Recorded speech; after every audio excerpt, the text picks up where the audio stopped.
नमस्कार। आज हम सोयाबीन में लगने वाले प्रमुख कीटों और उनके प्रभावी नियंत्रण की बात करेंगे।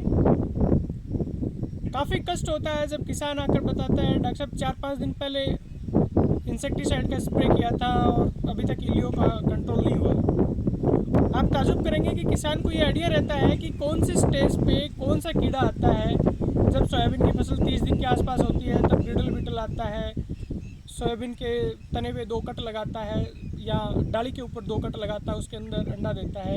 या जब सोयाबीन की फसल आपकी 30 से 50 दिन की अवस्था पर जाती है, कह सकते हैं कि फूलों पे आती है या फूल से फलियां बनने लगती हैं, तब इल्लियाँ आती हैं जिसमें सेमी लूपर, जिसको हरी इल्ली कहते हैं, या चने की इल्ली है या तंबाकू की इल्ली है, वो आती है। ये सब कीड़ों के बारे में किसान जानकारी रखता है कि कौन से टाइम कौन सा कीड़ा आता है। और दुकानदार के पास जब वो जाता है तो ऐसा नहीं कि दुकानदार उसे हमेशा गलत दवाई देता है, दुकानदार उन कीड़ों के लिए दवाई भी ठीक ही देता है। इसमें कहीं न कहीं हम कुछ चीज़ों में चूक कर देते हैं जिसकी वजह से हमें नुकसान उठाना पड़ता है। और नुकसान यहाँ तक होता है कि कई बार तो सोयाबीन का जो फूल है या उसका फलाव है वो पूरा ही इल्लियाँ ख़त्म कर देती है, तो उससे काफ़ी नुकसान किसान को होता है।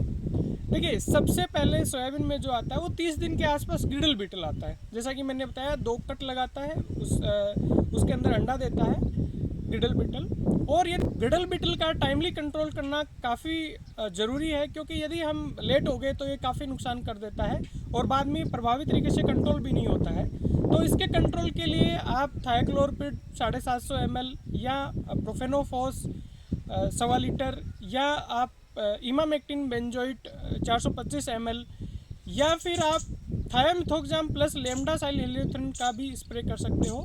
लेकिन मैं इसमें आपको सजेस्ट करूँगा कि इस समय यदि बहुत कम कीड़े हैं तो आप प्रोफेनोफॉस का भी स्प्रे कर सकते हो।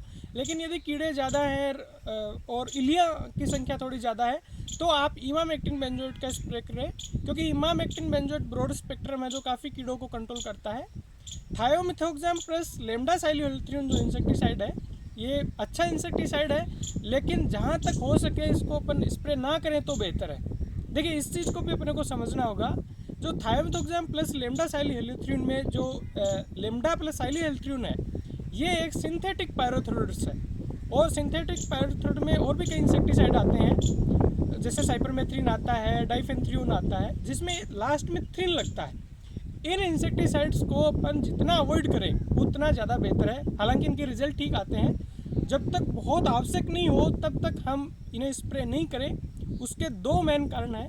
पहला, इन इंसेक्टिसाइड से कीड़ों में प्रतिरोधक क्षमता आती है, तो आने वाले समय में कीड़े कंट्रोल नहीं होंगे।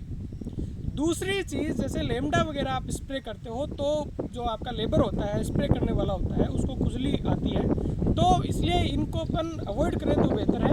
इसलिए यदि ग्रिडल बीटल का अटैक होता है और उस टाइम इल्लियाँ हैं तो आप 30 दिन के आसपास इमामेक्टिन बेंजोइट का स्प्रे करें। 30 दिन के आसपास जब आप खरपतवारनाशी दवाई करते हो, उस टाइम में एक बहुत important recommendation Indian institute of soybean research Jabalpur की है।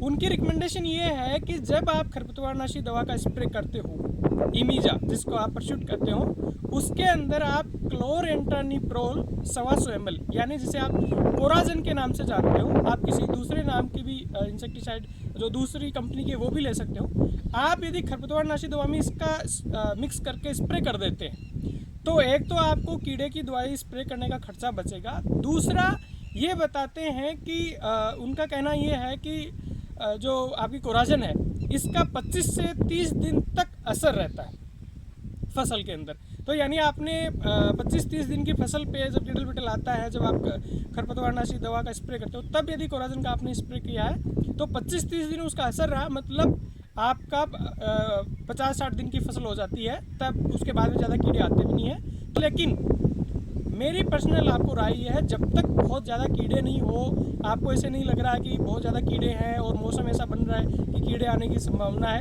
तब तक आप ऐसे कोराजन जैसे बहुत हैवी मॉलिक्यूल का आप इस्तेमाल नहीं करें, क्योंकि ये काफ़ी महंगा भी है और इसका ये थोड़ा हैवी भी रहता है, क्योंकि बाकी बाद में दवाइयाँ करते हैं तो हो सकता है कि इतनी प्रभावी नहीं हो।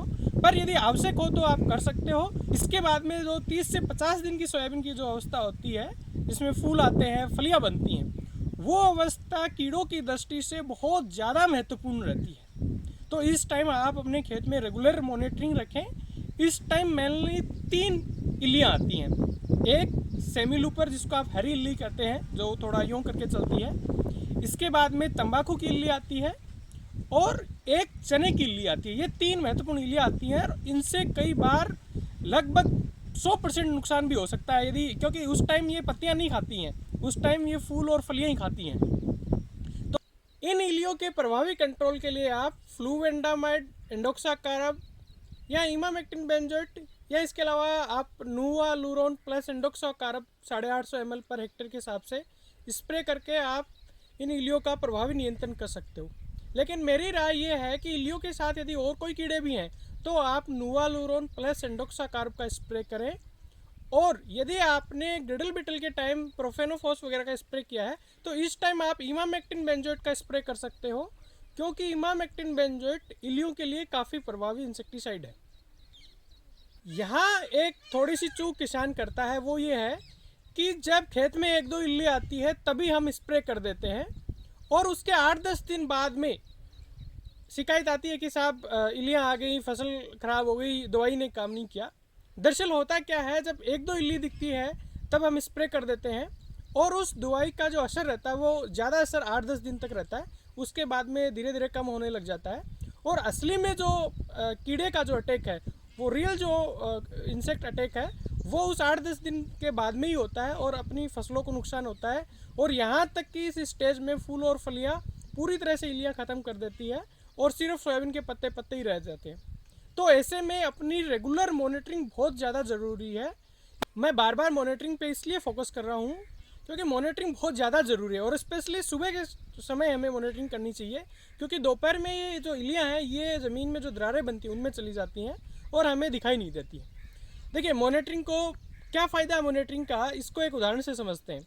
सोयाबीन में एक बहुत महत्वपूर्ण इल्ली आती है, तंबाकू की इल्ली। इसकी जो मादा होती है वो सोयाबीन की पत्ती की निचली सतह पे समूह में अंडे देती है और जब ये अंडे हैच होते हैं तो इसका जो कैटरपिलर निकलता है वो काफ़ी छोटा होता है और उसका जबड़ा इतना मजबूत नहीं होता है, वो पत्ती को नहीं खा पाता है। इसलिए वो सोयाबीन की पत्ती का नीचे का जो हरा भाग है उसको खुरच खुरच के खाता है और थोड़े दिनों में देखोगे कि आप वो पत्ती बिल्कुल सफ़ेद पड़ जाती है, सिर्फ उसमें नेट दिखाई देता है। और उसके बाद में जब इनकी पॉपुलेशन बढ़ती है तो ये पूरे पौधे पे फैल जाती हैं और वो पूरा पौधा ही सफ़ेद पड़ जाता है, सिर्फ उसमें जाल दिखाई देता है आपको। तो यदि आप रेगुलर मॉनिटरिंग करेंगे तो आप ऐसे पौधे को देख पाएंगे और उस पौधे को उखाड़ के आप उसको गाड़ देंगे और वो इल्लियाँ वही ख़त्म हो जाएंगी। और यदि अपन पूरी तरह से उनको ख़त्म भी नहीं कर पाए तो एटलीस्ट हमें ये तो आइडिया हो जाएगा कि भाई तंबाकू की इल्लियाँ आने वाली है और अपने को थोड़ा सचेत हो जाना चाहिए और हमें स्प्रे करना चाहिए। इसके अलावा 2-3 चीज़ें हमें और करनी है। एक, हमें खेत में सोयाबीन की फसल से 1-1.5 फीट ऊंचाई पे हमें टी आकार की बांस की खपचियाँ लगानी है।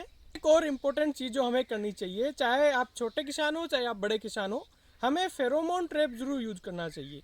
फेरोमोन ट्रैप में क्या होता है कि इसमें लूर यूज़ किया जाता है। जैसे तंबाकू की इल्ली का अलग लूर आता है कैप्सूल में, चने की इल्ली का अलग आता है। इसको जब अपन खेत में लगा देते हैं तो जो इस कीड़े का नर होता है वो अट्रैक्ट होता है और इसमें आके फंस जाता है। ये इंसेक्ट कंट्रोल में काफ़ी प्रभावी है और एटलीस्ट हमें ये तो पता चलेगा कि कौन से इंसेक्ट का अटैक होने वाला है, तो हम थोड़े सतर्क हो जाएं और उसका हम टाइमली कंट्रोल कर पाएँ। यदि मैं मेरी पूरी बात को सार रूप में कहूँ तो हमें खेत में रेगुलर मॉनिटरिंग करनी है, सोयाबीन की फसल से 1-1.5 फीट हाइट पे टी आकार की बांस की खपचियाँ लगानी है, हमें फेरोमोन ट्रैप यूज़ करने हैं। इसके अलावा हमारे 30 दिन की फसल के आसपास ग्रिडल बीटल का अटैक होता है तो हमें यदि थोड़ा अटैक है तो हम प्रोफेनोफॉस यूज़ कर सकते हैं। यदि अटैक थोड़ा ज़्यादा है, इल्लियाँ हैं, तो अपन इमामेक्टिन बेंजोएट का भी स्प्रे कर सकते हैं।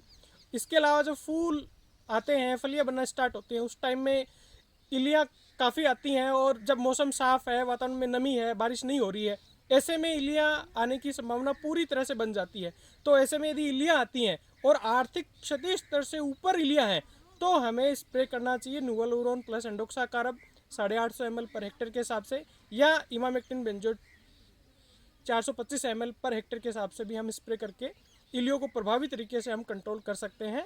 लेकिन एक चीज़ का हमें विशेष ध्यान रखना है कि इंसेक्टिसाइड का स्प्रे हम तभी करें जब कीड़ा आर्थिक क्षति स्तर से ऊपर है, यदि इंसेक्टिसाइड की ज़रूरत हो तभी हम इंसेक्टिसाइड का स्प्रे करें। नमस्कार, जय हिंद।